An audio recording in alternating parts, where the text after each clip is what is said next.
Leksjon 1. Minner og musikk. Hei Anna, det som en tidsmaskin, det ikke? Musikk bringer tilbake så mange følelser. Hei John, absolutt. Enkelte sanger kan transportere meg til bestemte øyeblikk i livet mitt. Here? Jeg husker avgangssangen min på videregående. Det gir meg fortsatt frysninger. Samme her. Min første dans i et bryllup var til en sang jeg fortsatt elsker. De øyeblikkene spesielle. Det utrolig hvordan musikk kan fremkalle slike følelser. Det det virkelig. Tror du musikk har makt til å endre humøret vårt? Definitivt. En glad sang kan løfte humøret mitt umiddelbart. Jeg enig. Noen ganger hører jeg på positive sanger når jeg trenger motivasjon. Det en flott strategi. Hva din favorittsang for å øke humøret? Happy, av Pharrell Williams gjør alltid susen for meg. Flott valg. Jeg elsker Uptown Funk, av samme grunn. Perfekt. Vi bør lage en spilleliste med favorittlåtene våre. Ja. Det hadde vært så gøy å høre på sammen. Leksjon 2. Valutaveksling. Hei Anna, hvordan vet du om kursene til byttestanden rettferdige? Hei John, det et godt spørsmål. Jeg pleier å sjekke nettpriser først. Det smart. Internett kan gi sanntidsinformasjon. Ja. Jeg sammenligner også priser fra noen for forskjellige stander. Det en flott strategi. Noen ganger har flyplasser høyere priser. Nøyaktig. Jeg prøver å unngå å veksle penger på flyplasser hvis jeg kan. Har du noen gang brukt en valutakonverteringsapp? Jeg har. De veldig nyttige for raske beregninger mens du reiser. Det sant. Det hjelper å unngå å bli forkortet. Høyre. Å forstå prisene hjelper oss med å ta informerte beslutninger.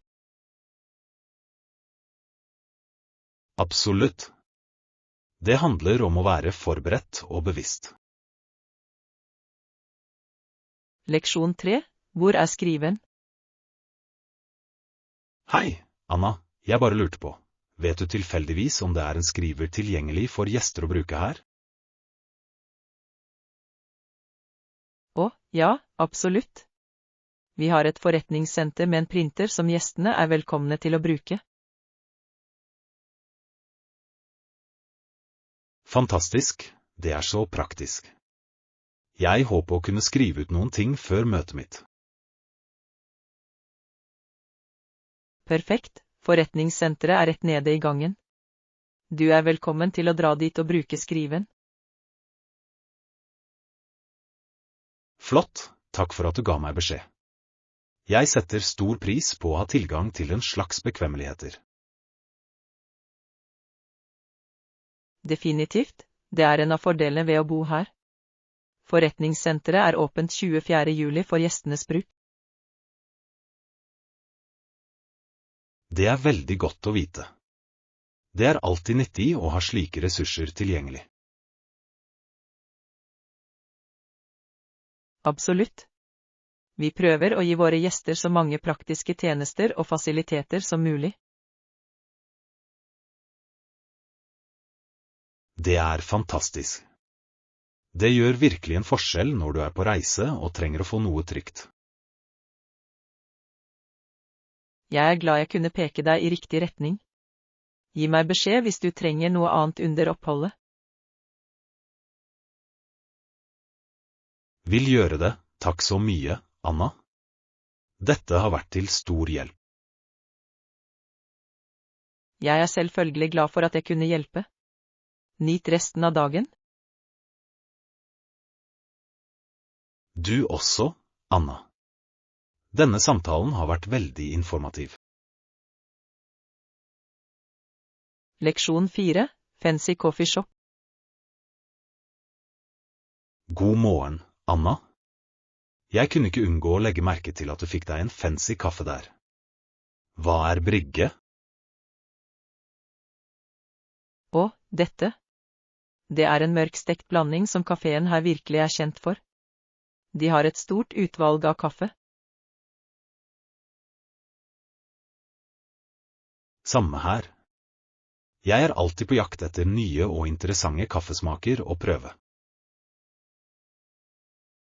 Jeg også. Vi bør sammenligne notater en gang og se om vi kan oppdage noen nye favoritter.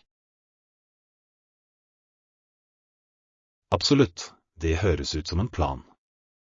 Jeg er alltid nede for å utforske kaffens verden. Definitivt. Det er så mange forskjellige opprinnelser, stekenivåer og bryggemetoder å eksperimentere med. Jeg vet, det er uendelig fascinerende. Jeg vedder på at vi kunne bruke timer på å diskutere nyansene i kaffe. Haha, det kan vi sikkert. Kaffe er en lidenskap for meg, jeg blir aldri lei av å snakke om det. Samme her. Det er en av livets enkle gleder, etter min mening. Jeg er enig. Det er bare noe så trøstende og oppkvikkende med en god kopp kaffe. Definitivt.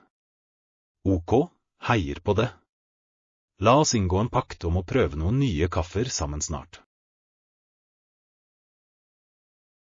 Jeg er med, John. Dette blir et deilig eventyr. Gleder meg. Nyt brygget ditt, min venn. Leksjon 5, Navigere i gangene. Hei, Anna. Jeg har vandret rundt i denne matbutikken i evigheter og prøvd å finne pastasausen. Noen sjanse for at du vet hvor det er? Å ja. Jeg var i den midtgangen for en liten stund siden. Det er over i hermetikkseksjonen, mot baksiden av butikken.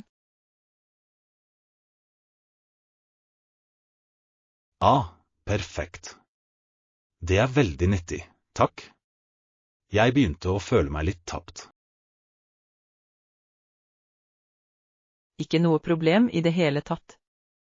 Denne butikken kan være litt av en labyrint, men jeg har funnet ut av det. Vel, jeg er glad en av oss gjør det. Jeg sverger, jeg har gått opp og ned hver gang minst 2 ganger. Haha, jeg kjenner følelsen. Noen ganger tar det noen runder å få peiling.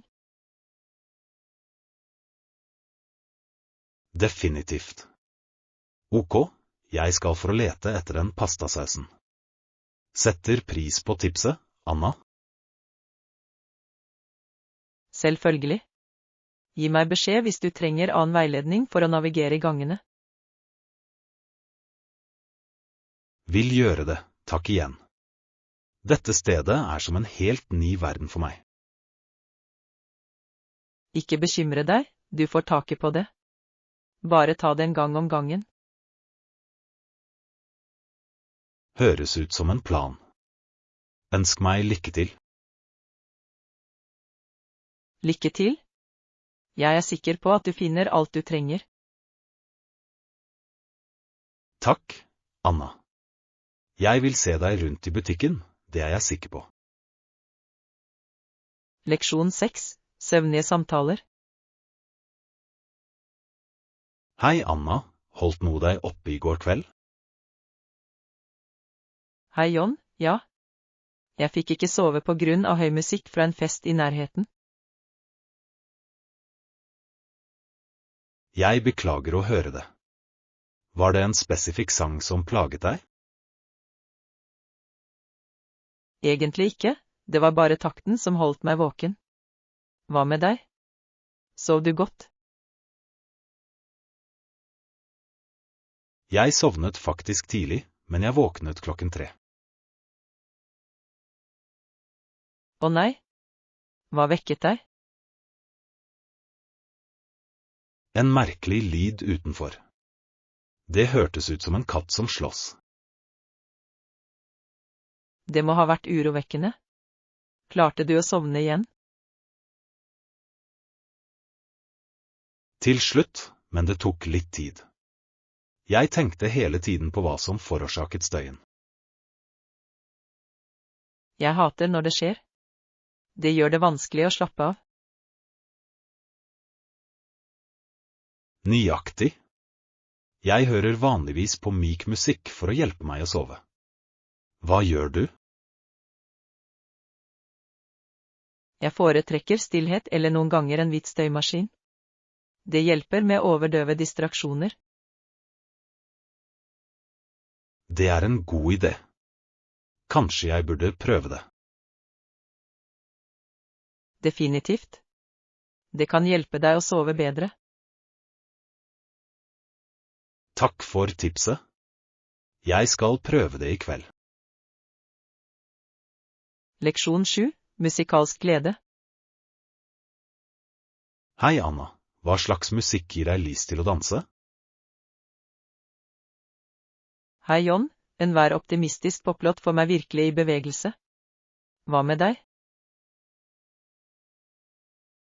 Jeg elsker rockemusikk.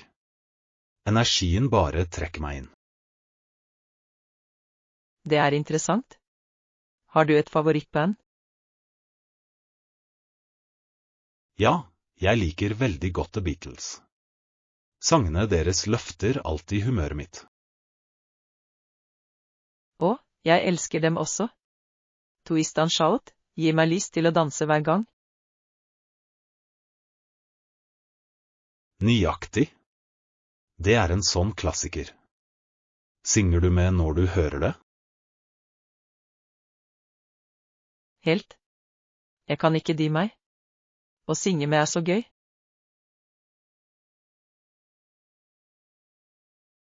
Samme her. Musikk gjør meg bare glad. Det gjør det. Tror du musikk kan endre humøret ditt? Absolutt. En god sang kan snu en dårlig dag.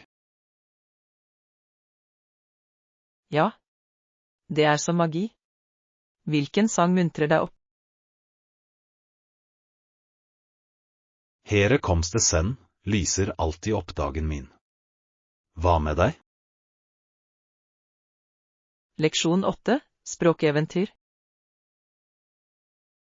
Morgen, Anna. Møtte du noen språkbarrierer under reisen? Hei John, ja, definitivt. Da jeg besøkte Frankrike, slet jeg med fransk. Det må ha vært fantastisk. Klarte du å kommunisere? Jeg prøvde å bruke enkle phraser, men noen ganger følte jeg meg fortapt. Jeg kan tenke meg.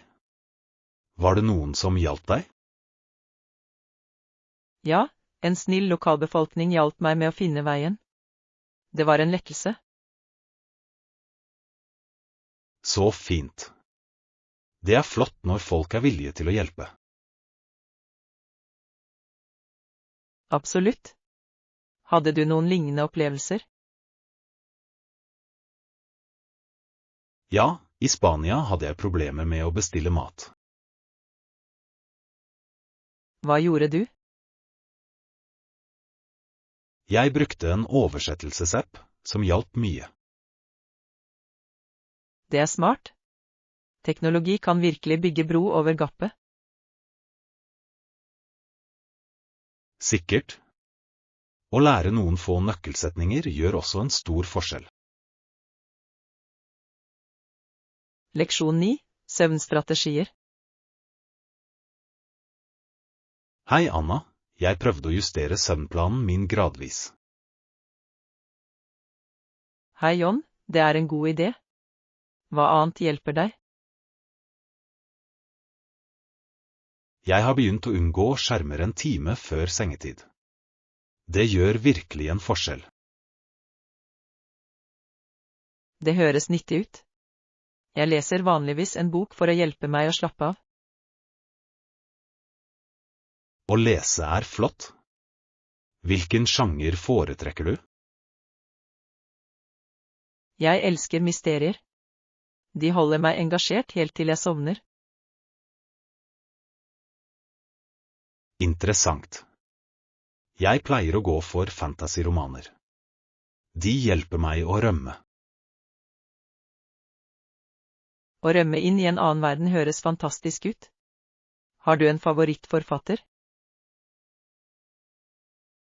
Ja, jeg liker veldig godt J.K. Rowling. Historiefortellingen hennes er fengslende. Hun er fantastisk.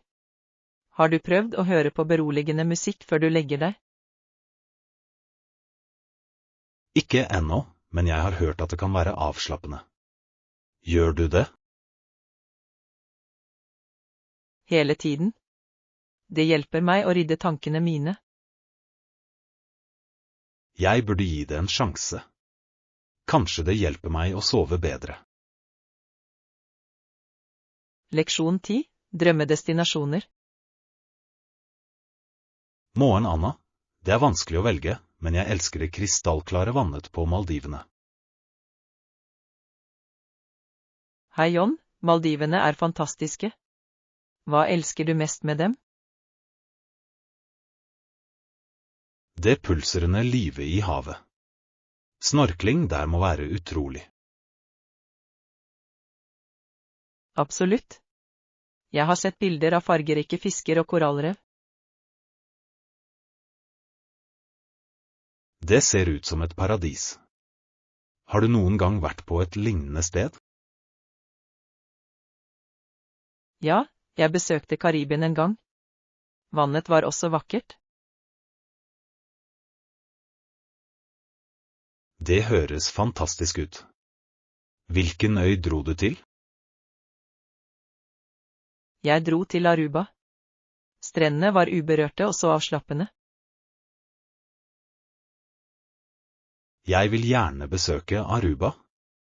Har du prøvd noe lokalmat?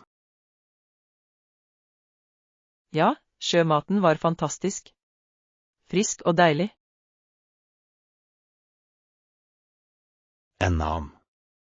Jeg liker å prøve nye retter når jeg reiser. Samme her.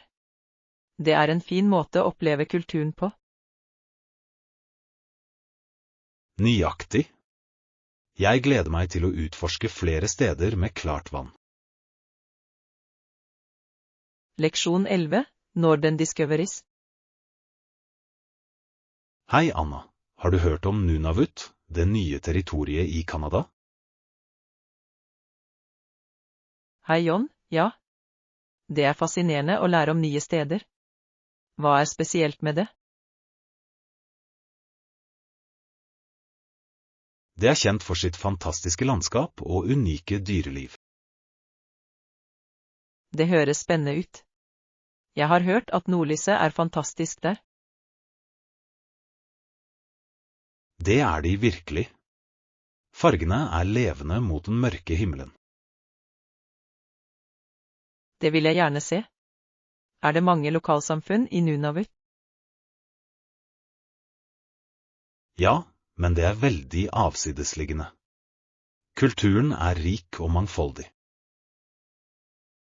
Hva slags aktiviteter liker folk der? Inuittkultur inkluderer tradisjonell jakt og historiefortelling. Det er spennende. Å lære om ulike kulturer er så berikende. Absolutt. Hvert sted har sin egen unike sjarm. Jeg håper å besøke Nunavut en dag og oppleve det førstehånds. Det ville vært et eventyr å huske. Leksjon 12. Kontorkommunikasjon. Hei, Anna. La meg sjekke med min kollega om prosjekttidslinjen. Klart det, John. Er det en bestemt frist vi må overholde? Ja, klienten vil ha oppdateringer innen fredag. Tror du vi kan klare det? Jeg tror det. Hvis vi deler oppgavene, bør det være lettere. God idé.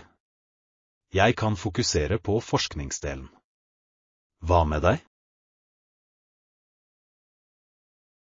Jeg tar meg av presentasjonen og det visuelle. På den måten kan vi jobbe samtidig. Perfekt. Jeg sender deg forskningsresultatene så snart jeg har dem. Høres flott ut. Jeg begynner å lage presentasjonen i mellomtiden. Takk for at du er så organisert. Det hjelper virkelig laget. Ikke noe problem i det hele tatt.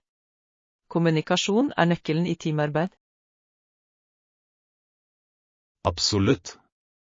La oss ta kontakt senere i dag for å se fremgangen vår. Leksjon 13, naturens skjønnhet. Morgen, Anna. Ja, vi kan nyte den fantastiske utsikten under turen vår. Hei, John. Jeg håper det ikke blir for varmt. Hva er prognosen? Jeg sjekket, og det ser mildt ut, rundt 75 grader. Perfekt for fotturer. Det høres ideelt ut. Jeg elsker når været er helt riktig. Jeg også. Det gjør opplevelsen mye morsommere. Tar du med deg kamera? Jeg vil fange disse synspunktene. Definitivt. Jeg elsker alltid å ta bilder av naturen. En annen populær hobby er fotografering, ikke sant? Det er utrolig hvordan det bevarer minner. Nøyaktig. Jeg liker å dele bildene mine med venner og familie. Leksjon 14, hagearbeid og fotografering. Hei, Anna. Så du fru Thompson vanne blomstene deres igjen? Hei, John. Ja. Hun tar så godt vare på hagen sin. Det er vakkert. Jeg beundrer hennes engasjement. Hagearbeid virker som en fredelig hobby. Det er det virkelig. En annen populær hobby er fotografering, tror du ikke? Absolutt. Å fange naturens skjønnhet er så givende. Jeg er enig. Liker du å ta bilder av blomster? Ja, jeg elsker makrofotografering. Detaljene er fascinerende. Det høres fantastisk ut. Jeg foretrekker landskapsfotografering. Det fanger det større bildet. Begge er flotte. Kanskje vi kan kombinere hobbyene våre en dag. Det ville vært gøy. En dag med hagearbeid og fotografering høres perfekt ut. La oss planlegge for det. Det vil være en fantastisk måte å tilbringe tid utendørs. Leksjon 15, skjønnhetshemmeligheter. Hei, Anna. Havregryn og honning høres ut som en herlig kombinasjon for hudpleie. Hei, John. Det gjør de virkelig. Hvordan føles det på huden? Det føles beroligende og fuktighetsgivende. Perfekt for tørr hud. Det er flott. Jeg har hørt at honning også har antibakterielle egenskaper. Ja, det hjelper mot akne og holder huden klar. Har du prøvd det? Jeg har. Jeg laget en maske en gang, og huden min føltes så glatt etterpå. Det er kjempebra. Jeg elsker naturlige midler for hudpleie. Samme her. De kan være mye skånsommere enn kjemikalier. Nøyaktig. Har du noen andre naturlige favorittingredienser? Jeg liker veldig godt kokosolje. Den er allsidig og lukter fantastisk. Jeg er enig. Det er flott for å fukte og til og med for matlaging. Ja. Det er som et mirakelprodukt. Vi burde dele hudpleietipsene våre oftere. Definitivt. Det er morsomt å eksperimentere med nye kombinasjoner. Leksjon 16. Oppdag biologisk mangfold. Morgen, Anna. For første gang kunne forskere forstå opprinnelsen til mange forskjellige arter av planter og dyr. Hei John, det er fascinerende. Hva oppdaget de? De fant ut at mange arter deler felles forfedre, noe som bidrar til å forklare biologisk mangfold. Wow. Det endrer virkelig hvordan vi tenker om evolusjon. Nøyaktig. Den viser hvor sammenkoblet alle levende ting er. Jeg elsker å lære om forholdene i naturen. Det er så komplisert. Det er det. Har du en favorittplante eller et dyr? Jeg elsker elefanter. De er intelligente og sosiale skapninger. Elefanter er fantastiske. Jeg er en fan av korallrev. De er så levende og mangfoldige. Ja. Korallrev er som undervannsbyer. Det er trist å se dem truet. Jeg vet. Bevaringsarbeid er avgjørende for å beskytte dem. Leksjon 17. Sportens popularitet. Hei, Anna. Visste du at hockey har mer interesse enn noen annen sport i Canada? Hei John, det er sant. Det er som en nasjonal lidenskap. Ja. Sporten har en lang historie i Canada, Storbritannia og Australia. Absolutt. Det er fascinerende hvordan sport kan skape så sterke fellesskapsbånd. Definitivt. Hockeyspill bringer folk sammen for en felles opplevelse. Jeg elsker spenningen ved å være på et livespill. Atmosfæren er elektrisk. Ja. Sangene og jubelen gjør det uforglemmelig. Hva er favorittlaget ditt? Jeg er en fan av Toronto Maple Leafs. Hva med deg? Jeg støtter Montreal Canadiens. Rivaliseringen er intens. Det er det sikkert. Det gjør hvert spill enda mer spennende. Leksjon 18. Motefunn. Hei, Anna. Hva med dette kjedet? Det er unikt. Hei John, den er vakker, men den ser for stor ut for meg. Jeg skjønner hva du mener. Noen mennesker foretrekker delikate stykker. Nøyaktig. Jeg elsker delikate smykker som ikke overvelder antrekket mitt. Lekre stykker kan være veldig elegante. Har du en favorittstil? Jeg liker virkelig minimalistisk design. De er så allsidige. Det er et godt valg. Jeg synes statementstykker også kan være morsomme. Det er de. Men jeg bruker dem vanligvis til spesielle anledninger.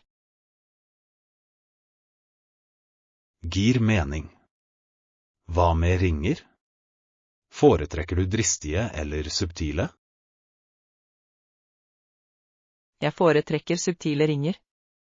De er lettere å bruke hver dag. Jeg er enig. Noen ganger mindre er mer når det kommer til tilbehør. Leksjon 19. Velge riktig sak. Måen, Anna, det er sant, men de kan være tyngre og klumpete. Hei John, ja. Jeg tenkte på å skaffe et beskyttelsesdeksel til telefonen min.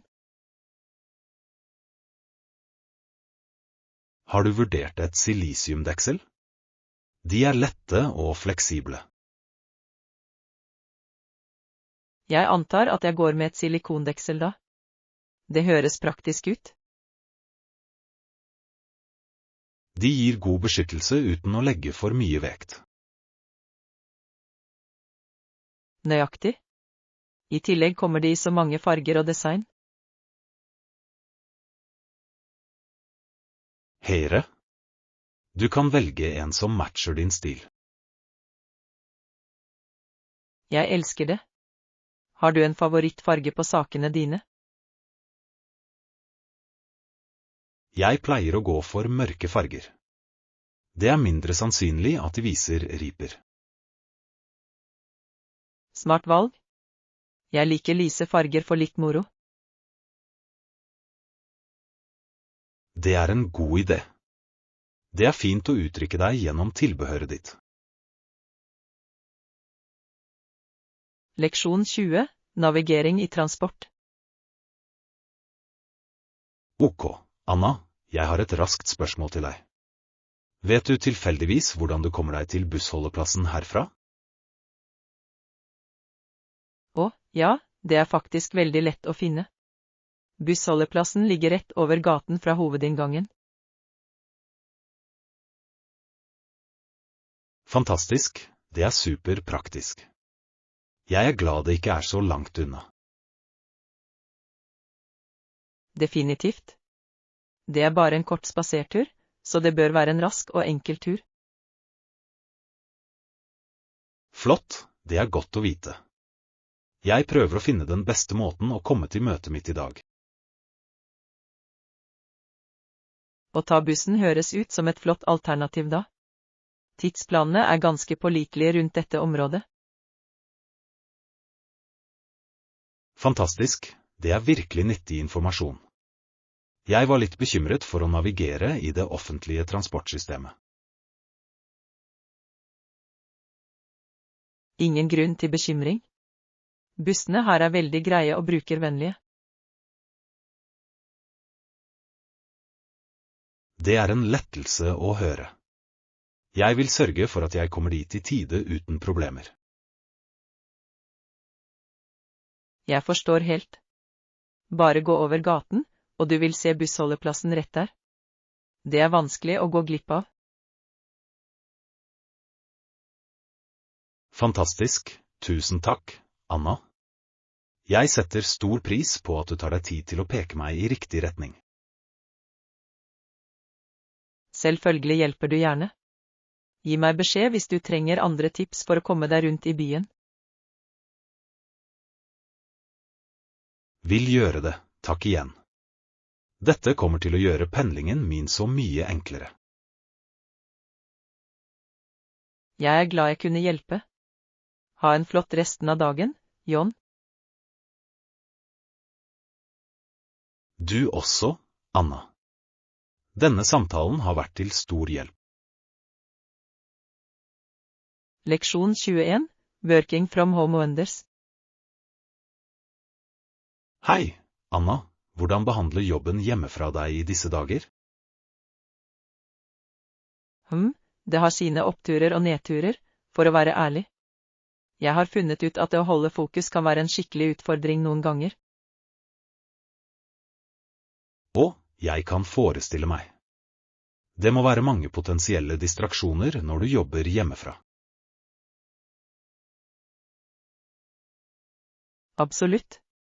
Det er så lett å bli avsporet av ting som husarbeid, sosiale medier, eller til og med bare lokke med TV.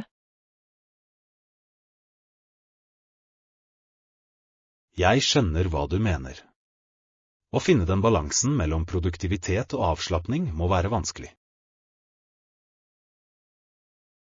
Definitivt. Jeg har virkelig måttet jobbe med å sette grenser og skape et dedisert arbeidsområde.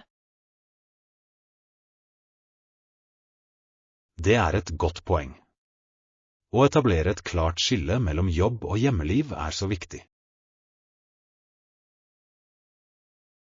Nøyaktig. Ellers er det lett at linjene blir uklare og at produktiviteten blir dårligere. Jeg kan se hvordan det ville være en kamp. Hva slags strategier har du funnet nyttige for å holde deg på sporet? Vel, jeg prøver å holde meg til en konsekvent daglig rutine, ta regelmessige pauser og begrense eksponeringen min for potensielle distraksjoner.